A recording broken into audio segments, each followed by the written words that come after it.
गावातील नामांकित वाड्यातील घरात सुमतीताई आणि त्यांच्या सुनेचा संसार चालू होता। सुमतीताई म्हणजे गावातील आदर्श सासू। त्यांचा मुलगा अजित उच्चशिक्षित होता आणि त्यानं मोठ्या शहरात आपला व्यवसाय सुरू केला होता। लग्नानंतर त्यानं आपल्या आईसाठी गावात आलिशान वाडा उभारला आणि तेथेच त्यांना ठेवून दिले। सुमतीताई खूप शिस्तप्रिय होत्या।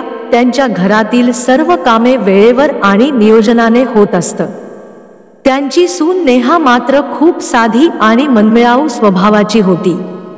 तिला सासूच्या कठोर शिस्तीत राहणं जड जायचं, पण नव्यासाठी तिनं सासरचं घर स्वीकारलं। लग्नाच्या पहिल्याच महिन्यापासून दोघींमधील मतभेद उघड दिसायला लागले। सुमतीताईंना नेहाच्या घरातील कामांमध्ये कमी रस वाटायचा, तर नेहा आपल्या पद्धतीने काम करायला प्रयत्न करायची। एकदा सुमतीताईंनी सकाळच्या वेळी नेहाला वेळेवर उठवलं नाही म्हणून राग व्यक्त केला। हे काय नेहा, सुनेला काही जबाबदारी असते की नाही? आता ही काय वेळ आहे उठायची? संपूर्ण घर कसं चालवायचं? सुमतीताई चिडून म्हणाल्या। नेहा चुपचाप ऐकत राहिली। तिच्या डोळ्यात पाणी आलं, पण तिनं काही बोललं नाही। तिला वाटायचं की आपण चुकीचं काही केलं नाही, पण सासूच्या पुढं तिनं शब्दहीन काढणं हेच योग्य होतं।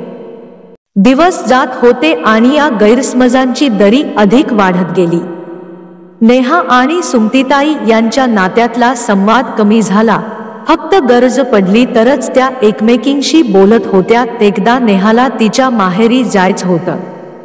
तिनं विचारलं, आई, मी 2 दिवस माहेरी जाऊ का? हो, माहेरी जाणं म्हणजेच सगळं योग्य आहे, नाही का? सुमतीताईंनी टोमणा मारला। नेहा पुन्हा दुखावली गेली। तिच्या डोक्यात विचार येत होते की सासू कधीच तिचं कौतुक करत नाहीत। दोघींमधील गैरसमजाचं वातावरण अजूनच गर्द होत होतं। अशात एकदा अजित एका मोठ्या प्रोजेक्टमुळे शहरात अडकला होता। त्यामुळे नेहा आणि सुमतीताईचं नातं अधिक थंडावलं। मात्र अचानक घरात एक मोठी घटना घडली। सुमतीताईंचं स्वास्थ्य खूप बिघडलं। त्यांना अचानक ताप आणि कमकुवतपणाची तक्रार होऊ लागली।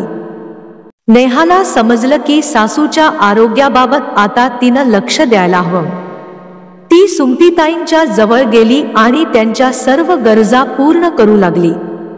रोज वेळेवर औषधं, अन्न आणि विश्रांती याचं सगळं तिनं स्वतःच्या हातांनी पाहिलं।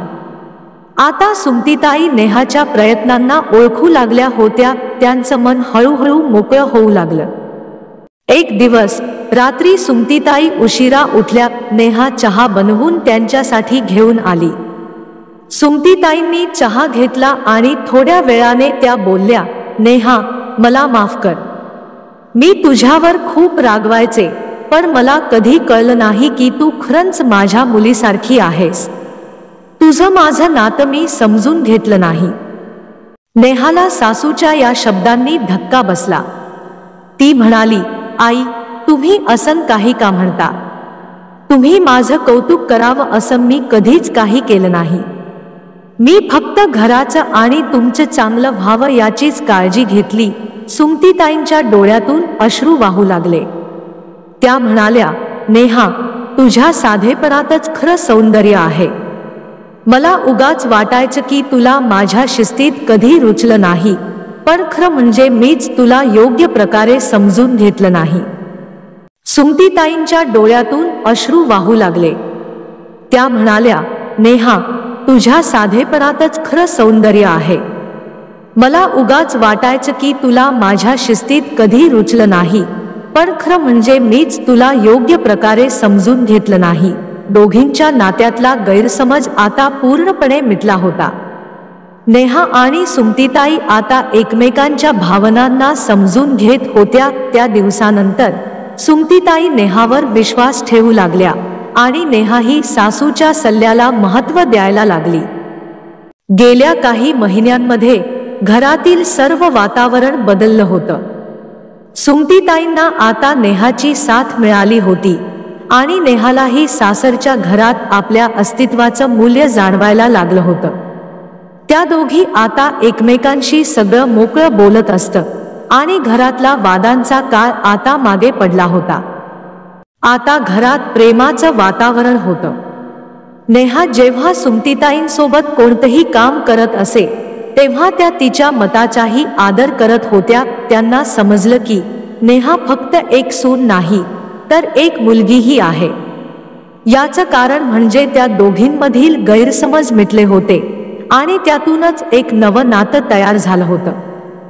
गोष्ट सासू सुनेच्या नात्यातील गैरसमजांवर आधारित आहे आणि कसा त्यांच्या गैरसमजातून एक नवं प्रेमळ नातं उमललं हे दाखवते. अशा नात्यांमध्ये संवाद आणि एकमेकांना समजून घेणं खूप महत्त्वाचं असतं आणि जेव्हा ते होतं तेव्हा नात्याचं खरं सौंदर्य उमटतं.